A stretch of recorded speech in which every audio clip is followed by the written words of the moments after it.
आदि शंकराचार्य बुद्धिमत्ता की दृष्टि से अत्यंत महान थे। भाषाओं में उनकी प्रतिभा विलक्षण थी। सबसे ज्यादा महत्वपूर्ण बात यह है कि वे एक आध्यात्मिक प्रकाश स्तंभ थे और भारत के गौरव भी। बहुत ही छोटी उम्र में बुद्धिमानी और ज्ञान का जो स्तर उनमें था, उसने उन्हें मानवता के लिए एक चमचमाता सितारा, प्रकाश स्रोत बना दिया। वे जब बालक ही थे तभी बहुत ही प्रतिभा संपन्न और असामान्य विद्वान थे। उनकी योग्यताएं अति मानवीय थीं, किसी मनुष्य के लिए असंभव जैसी। 2 वर्ष की उम्र में वे संस्कृत बोल और लिख सकते थे।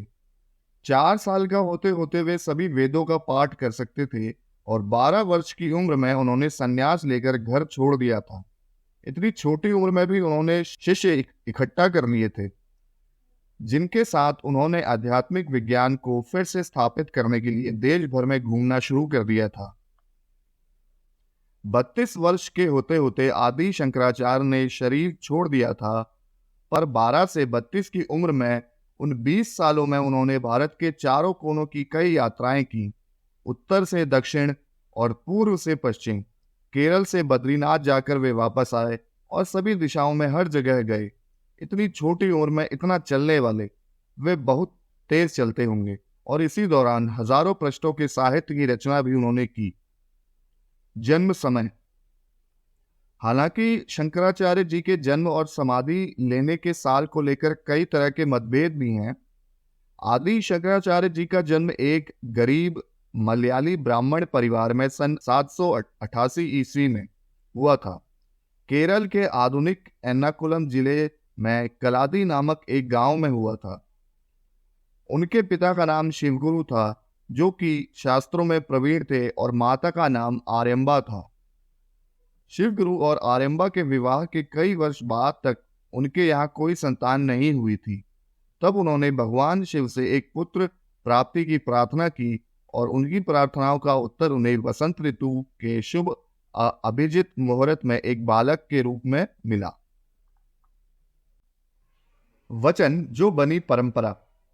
शंकराचार्य जी ने संन्यास लेते समय अपनी मां को वचन दिया था कि वह उनके जीवन के अंतिम समय में उनके पास रहेंगे और खुद उनका दाह संस्कार भी करेंगे। अपनी मां को दिए वचन को पूरा करने के लिए जब शंकराचार्य मां के अंतिम समय में उनका दाह संस्कार करने गांव पहुंचे, तो लोगों ने यह कहकर उनका विरोध करना शुरू कर दिया था कि सन्यासी व्यक्ति किसी का अंतिम संस्कार नहीं कर सकते हैं। लोगों के इस तर्क पर शंकराचार्य जी ने जवाब देते हुए कहा कि जब उन्होंने अपनी मां को वचन दिया था तब वह सन्यासी नहीं थे। उन्होंने अपने घर के सामने ही मां की चिता सजाते हुए उनकी अंतिम क्रिया की, जिसके बाद केरल के कालड़ी में अब घर के सामने दाह संस्कार करने की परंपरा बन गई है। हिंदू धर्म की पुनः स्थापना। आदि शंकराचार्य को हिंदू धर्म को पुनः स्थापित एवं प्रतिष्ठित करने का श्रेय दिया जाता है।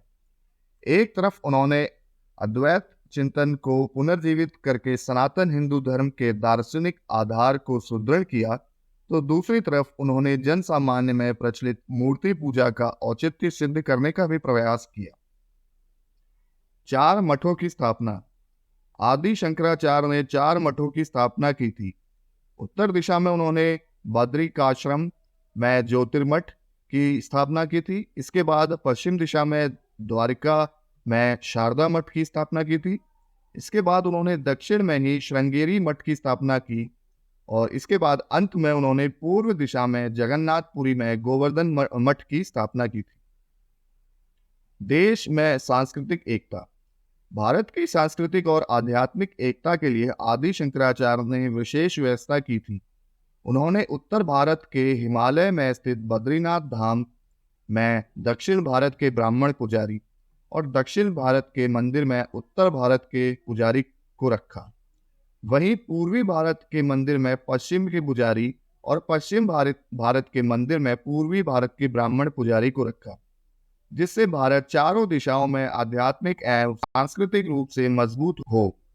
धर्म और संस्कृति की रक्षा के लिए 10 नामी संप्रदाय की स्थापना। आदि शंकराचार्य ने ही 10 नामी संप्रदाय की स्थापना की। आदि शंकराचार्य ने 10 नामी सन्यासी अखाड़ों को देश की रक्षा के लिए बांटा।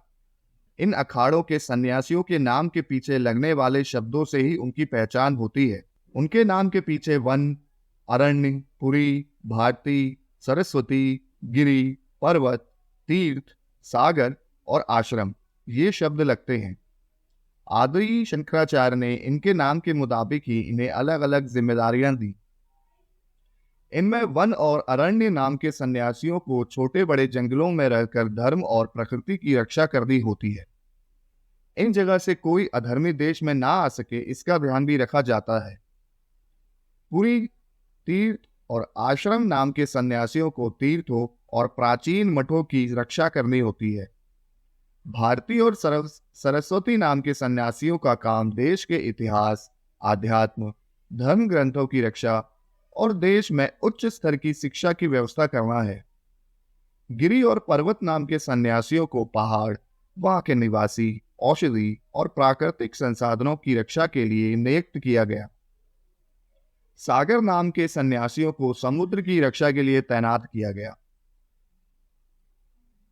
शंकराचार्य के 4 शिष्य पद्मपाद, सनंदन, हस्तमलक, मंडन मिश्र और टोटकाचार्य माना जाता है ये उनके शिष्य चारों वर्णों से थे।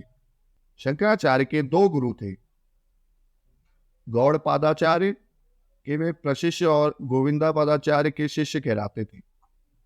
ग्रंथ: शंकराचार्य ने सुप्रसिद्ध ब्रह्मसूत्र भाष्य के अतिरिक्त 11 उपनिषदों पर तथा गीता पर भाष्यों की रचनाएं की एवं अन्य महत्वपूर्ण ग्रंथों, स्रोत साहित्य का निर्माण कर वैदिक धर्म एवं दर्शन को पुनः प्रतिष्ठित करने के लिए अनेक श्रमण, बौद्ध तथा हिंदू विद्वानों से शास्त्रार्थ कर उन्हें पराजित किया। महान अद्वैत दर्शन: शंकराचार्य के दर्शन को अद्वैत वेदांत का दर्शन कहा जाता है।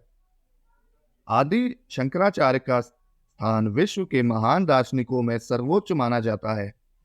उन्होंने ही इस ब्रह्म वाक्य को प्रचलित किया था कि ब्रह्म ही सत्य है और जगत माया। आत्मा की गति मोक्ष में है। समाधि: आदि शंकराचार्य ने केदारनाथ क्षेत्र में समाधि ले ली थी। उनकी समाधि केदारनाथ मंदिर के पीछे स्थित है। उन्होंने ही केदारनाथ मंदिर का जीर्णोद्धार करवाया था।